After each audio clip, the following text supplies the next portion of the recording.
Hi friends, எல்லோரும் எப்படி இருக்கீங்க? இன்றைக்கி வந்து ரொம்ப ஒரு சூப்பரான வீடியோ. தக்ஷகுட்டி வந்து இப்போ கீபோர்ட் வாசிச்சிட்ருக்கான். அதுலேருந்து நான் அப்படியே ஸ்டார்ட் பண்ணுறேன். இப்போ மித்துன் வந்து எக்ஸாமுக்கு ப்ரிப்பேர் ஆகிட்டுருக்கான். ஸோ அதனால் அவன் டெய்லி ப்ராக்டிஸ் பண்ணுறதுனால அவனை வந்து ப்ராக்டிஸ் பண்ணவே விடுறதில்ல. அவன் பண்ணும்போது நானும் போய் வாசிக்கிறேன்னு உட்காந்து வாசிச்சிட்ருக்கான். அவன் பண்ணுறான் இல்லையா ஃபிங்கரிங்ஸ், அதெல்லாம் நல்லா வந்து உன்னிப்பாக கவனித்து அதே மாதிரி அவனும் ட்ரை பண்ணுறான். இப்போ வந்து நாங்கள் வெக்கேஷனுக்காக ஒரு ட்ரிப் பிளான் பண்ணியிருக்கோம். அதுக்கு தான் வந்து நான் பேக் பண்ணிகிட்ருக்கேன். நான் எங்கே போகிறேன் என்ன அப்படிங்கிறதுலாம் நீங்கள் நெக்ஸ்ட் வ்ளாக்ஸில் பாருங்கள். இந்த வ்ளாக் பார்த்தாலே உங்களுக்கு ஓரளவுக்கு கெஸ் பண்ண முடியும். ஆஃப்டர் லாங் டைம் வந்து வெக்கேஷன் நாங்கள் பிளான் பண்ணுறோம். கொஞ்சம் வந்து எனக்கு ட்ரெஸ்லாம் தேவைப்பட்டுச்சு. நான் லாவண்யாக்கிட்டேருந்து போய் வாங்கிட்டு வந்தேன். பேகும் வந்து கொஞ்சம் தேவைப்பட்டுச்சு. ஏன்னா நம்ம குட்டீஸை கூட்டிகிட்டு போகிறோம், அவனுக்கு வந்து தனியாக பேக் பண்ணணும் இல்லையா. அதனால எப்பயுமே நான் போகும்போது பார்த்தீங்கன்னா மெடிசன்ஸ் கண்டிப்பாக நான் எடுத்துகிட்டு போயிடுவேன். சும்மா பேசிக்கான மெடிசன்ஸ் தான். குழந்தைங்களுக்கு வந்து சளி மருந்து, பேராசிட்டமல் அதெல்லாம் வந்து நான் எடுத்துகிட்டு போயிடுவேன். கொஞ்சம் தலை வலிக்குது, வயிறு வலிக்குது, நமக்கே வந்து ஒரு சில பிரச்சனைகள் வரும். எங்கேயாவது போகும்போது தான் நமக்கு அந்த மாதிரி தோணும். கையில் மருந்து இல்லை அப்படின்னா ரொம்ப கஷ்டம். மெயினாக தெர்மோமீட்டர் அதெல்லாம் எடுத்து வச்சுக்கிட்டேன். இப்போ நிறைய பேர் பார்த்தீங்கன்னா வெக்கேஷன் பிளான் பண்ணிகிட்ருப்பீங்க. ஸோ நானுமே அப்படி தான் என்னென்ன எடுத்து வைக்கணும், என்ன வந்து நம்ம ரெடி பண்ணணும் அப்படிங்கிறத ஒரு லிஸ்ட்டு ஃபஸ்ட்டு போட்டுருவேன். ஏன்னா பசங்களோட போகிறதுனால அவங்களுக்கு தேவைப்பட்ட ஸ்வெட்டர்ஸ், அவனுக்கு வந்து கொஞ்சம் ஜர்க்கின்லாம் இல்லை. தக்ஷுக்கு இதெல்லாம் வந்து நான் புதுசாக வாங்கியிருந்தேன். எல்லாமே அன்லிமிட்டடில் போய் வாங்கிட்டு வந்துட்டேன். அது கொஞ்சம் நல்லாயிருக்கும், உழைக்கும் அப்படின்னு சொல்லிட்டு இந்த மாதிரி வந்து 2 பேருக்கும் ஒரே மாதிரி கலர் தேடினேன், கிடைக்கல. அதனால் கொஞ்சம் லைட் கலர்ஸாக இருந்தாலும் பரவாயில்ல. இவனுக்கு எல்லோலேயே டார்க்காக இருந்தது, அவனுக்கு கொஞ்சம் லைட்டாக கிடச்சிது. அவனுக்கு வந்து இந்த மாதிரி ஜர்க்கின் இருக்கு, இவனுக்கு இல்லை. ஸோ அதனால் ஒரே ஒரு செட்டு மட்டும் வாங்கிக்கிட்டேன். மற்றதுக்கு வந்து நம்ம ஸ்வெட்டர்ஸ் ஏதாவது போட்டு மேனேஜ் பண்ணிக்கலாம் அப்படின்னு. இந்த கலர் வந்து எனக்கு ரொம்ப பிடிச்சிருந்தது. மித்துன் தான் இதை செலக்ட் பண்ணான். நானும் மித்துன், தக்ஷித் நாங்கள் 3 பேர் மட்டுமே போய் வாங்கிட்டு வந்திருந்தோம். இது வந்து எக்ஸ்ட்ராவாக நான் வாங்கினேன். இது ஆக்சுவலாக பார்த்தீங்கன்னா திருப்பூர் காட்டன்னு ஒரு ஷாப் இருக்குது. அங்கேயும் வந்து உங்களுக்கு ரீசனபிளாக இருக்கும். அங்கேயும் இந்த மாதிரி சாக்ஸ்லாம் வாங்கினேன். அந்த ஜர்க்கின் காமிச்சேன் பார்த்தீங்களா, அது வந்து ஒரு 450 ரவுண்டாக ஒரு 450 சம்திங் தான். ரொம்பவே நல்லா இருந்தது.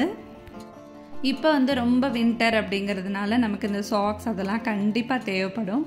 நான் இது வந்து போட்டு பார்த்தேன் கரெக்டாக இருக்கா என்ன அப்படின்ட்டு.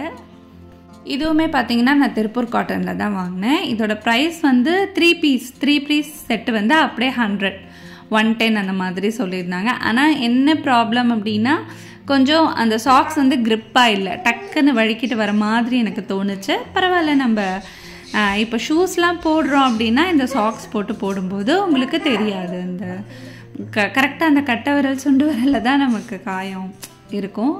நான் வந்து 2 விதமான ஸ்லிப்பர்ஸ் எடுத்துக்க சொன்னார். ஒன்று வந்து ஷூ டைப்பில் எடுத்துக்கோ, இன்னொன்று வந்து நார்மல் நம்ம ஸ்லிப்பர்ஸ் போடுவோம் இல்லையா அந்த மாதிரி எடுத்துக்கிட்டேன். இந்த ஷூ வந்து நான் வெயிட் லாஸில் இருக்கும்போது வாங்கினது. எனக்கு இது ரொம்பவே இப்போ யூஸ் ஆச்சு. ரொம்ப நல்லாயிருக்கும் இது வாக்கிங் போகிறதுக்கு, அப்புறமா நம்ம எக்ஸசைஸ் பண்ணுறதுக்கெல்லாம். சரி, கிளம்புறதுக்கு முன்னாடி கொஞ்சம் ஃபேஸை நல்லா கிளென்ஸ் பண்ணிக்கலாம் அப்படின்னு நான் டெர்மாவையோட ஹைட்ரா கிளென்சர் எடுத்திருக்கேன். இது வந்து நான் ரெகுலராக யூஸ் பண்ணிகிட்ருக்கேன். இது வந்து நீங்கள் ஸ்கின் பார்த்திங்கன்னா ரொம்ப சாஃப்டாக சப்பிளாக இருக்கும். அந்த கிளென்சர் போட்டு நல்லா நீங்கள் இந்த மாதிரி ஒரு 2 மினிட்ஸ் ஜென்டலாக மசாஜ் கொடுத்துட்டு வாஷ் பண்ணோன்னா நமக்கு இமீடியட்டாகவே அந்த ரிசல்ட் நல்லாவே தெரியும். அதுவும் நீங்கள் கண்டினியூஸாக யூஸ் பண்ணும்போது ரொம்பவே நல்லாயிருக்கும். இது பார்த்திங்கன்னா எல்லா ஸ்கின் டைப்புக்குமே ரொம்பவே சூட்டபிளாக இருக்கும். நான் அடுத்தது யூஸ் பண்ண போகிறது பார்த்திங்கன்னா டெர்மாவையோட விட்டமின் இ மாய்ஸ்சரைசிங் லோஷன். என்னோடய ஃபேவரெட் இது ரொம்ப நல்லாயிருக்குங்க. ஸோ இதை அப்ளை பண்ணும்போதே நமக்கு ஸ்கின் வந்து ரொம்ப சாஃப்டாக இருக்கும். நீங்கள் மேக்கப் போடுறதுக்கு முன்னாடி நம்ம மாய்ஸ்சரைசர் கண்டிப்பாக போடுவோம். இதை போட்டுட்டு மேலே நம்ம மேக்கப் தாராளமாக போட்டுக்கலாம். ஈவன் நீங்கள் இப்போ வெளியில் போகிறீங்க, ரொம்ப சன்லைட்டாக இருக்குது அப்படின்னா நமக்கு ஸ்கின் வந்து கொஞ்சம் டார்க்காக வாய்ப்பு இருக்குது. ஸோ அது கூட நம்ம சன்லைட்லேருந்து கூட நம்ம ஸ்கின் அது ரொம்பவே பாதுகாக்கும். அதுக்கப்புறமா டெர்மாவையோட மாய்ஸ்சரைசிங் லோஷன். இது வந்து பார்த்தீங்க அப்படின்னா ஸ்கின் வந்து ரொம்ப சாஃப்டாக இருக்கும். இப்போ நீங்கள் வேக்சிங் பண்ணுறவங்களா இருந்தீங்க அப்படின்னா வேக்சிங் பண்ணதுக்கு அப்புறமா நீங்கள் கையில் போட்டுக்கலாம். இல்லை ஆஃப்டர் பாத் நீங்கள் ரெகுலராக இதை யூஸ் பண்ணிக்கலாம். இதுவும் எல்லா ஸ்கின் டைப்புக்குமே ரொம்பவே சூட்டபிளாக இருக்கும். இதோட லிங்க் எல்லாமே, இந்த 3 க்ரீமோட லிங்க் வந்து நான் உங்களுக்கு டிஸ்கிரிப்ஷனில் கொடுக்குறேன். உங்களுக்கு தேவை இருந்துச்சுன்னா நீங்கள் தாராளமாக பர்ச்சேஸ் பண்ணிக்கலாம். இப்போ பசங்களுக்கு தேவையான எல்லாமே நான் எடுத்து வச்சுட்டே இருக்கேன். அதுவும் சைட் பை சைடு என்னோடய திங்ஸும் வந்து நான் கொஞ்சம் பேக் பண்ணிகிட்ருக்கேன். வின்டர் அப்படிங்கிறதுனால நமக்கு ஸ்கின் வந்து ரொம்ப ட்ரை ஆக சான்ஸ் இருக்குது. நான் இதுவுமே இந்த லாக்மி பவுடர் அதுவுமே நான் ரெகுலராக யூஸ் பண்ணிகிட்ருக்கேன். அதுக்கப்புறமா எனக்கு தேவைப்படுற ஒரு சில க்ரீம்ஸ் அதெல்லாம் நான் எடுத்திருக்கேன்.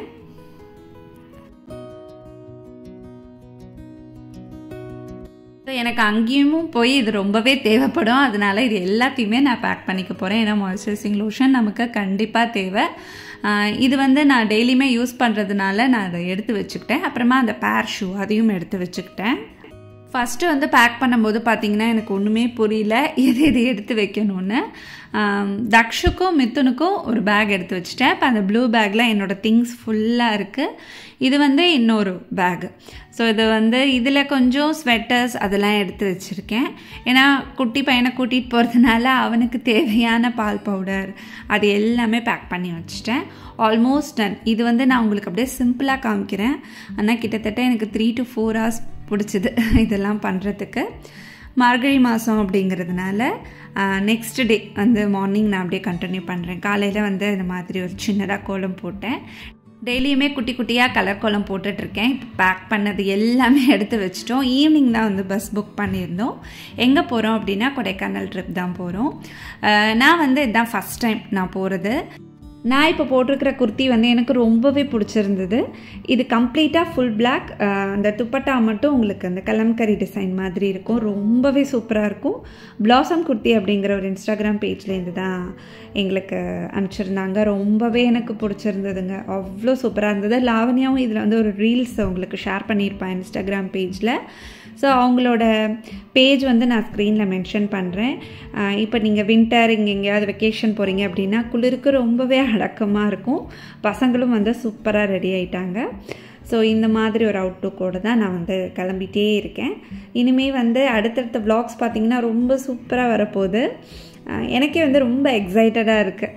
ஏன்னா இதான் ஃபஸ்ட் டைம் அப்படிங்கிறதுனால நான் வந்து ப்ரிப்பேர் ஆகலை. எப்படி இருக்கும் அதெல்லாம் எங்களுக்கு தெரியாது. நான் ஊட்டி போயிருக்கேன். ஸோ இது வந்து இப்போ வின்டர் அப்படிங்கிறதுனால உங்களுக்கு இங்கேயே நமக்கு சென்னையில் எப்படி குளிருது அங்கே எப்படி இருக்கும் அப்படின்னு சொல்லவே முடியாது. ஸோ அந்த மாதிரி ஒரு மைண்ட் செட்டோடு தான் நாங்கள் கிளம்புனோம். எல்லாமே நான் வாங்கிட்டேன். கம்ப்ளீட்டாக தேவைப்படுற எல்லாமே வாங்கி பேக் பண்ணி தான் எடுத்துகிட்டு போகிறேன். ஸோ அங்கே போயிட்டு தான் எப்படி இருக்க போகுதுன்னு தெரியும்.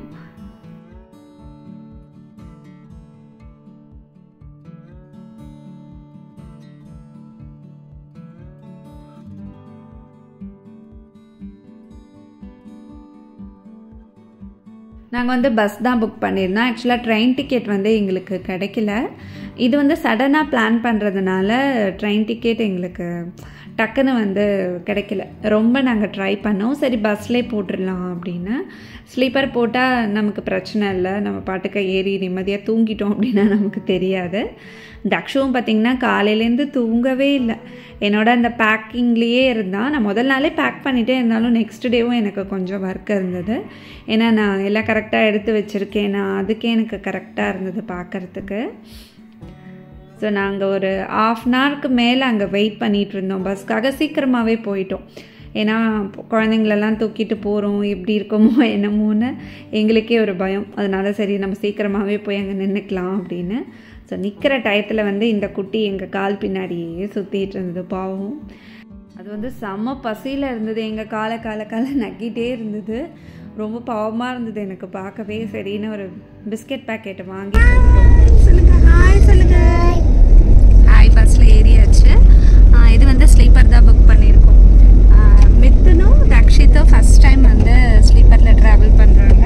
ஆமாம் மித்துனும் தக்ஷித்தும் படம் பார்த்துட்ருக்கான். என்ன ஃபிலிம்மா? ஜெயிலர் வந்து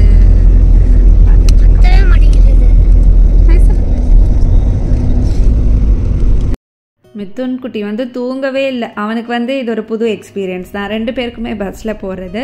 அம்மா ரொம்ப நல்லா இருக்குமா, நான் செம்மையாக என்ஜாய் பண்ண போகிறேன், நான் தூங்கவே மாட்டேன், அவங்க போடுற படத்தை எல்லாம் வந்து பார்த்துட்டு தான் தூங்குவேன் அப்படின்னாங்க அப்படின்னு சொல்லிட்டு இருந்தான். கடைசியில் பார்த்திங்கன்னா ஒரே ஒரு படம் தான் போட்டாங்க, ஜெயிலர் மட்டும்தான் போட்டாங்க.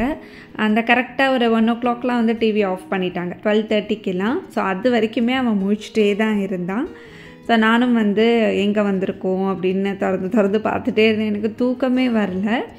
கொஞ்சம் தூரம் போக போக குளிர் வந்து ஸ்டார்ட் ஆகிடுச்சு. எனக்கு சுத்தமாகவே தூக்கம் வரல. ஏன்னா மித்துனும் தூங்கலை, படம் பார்த்துட்டே இருந்தான் அப்படின்ட்டு.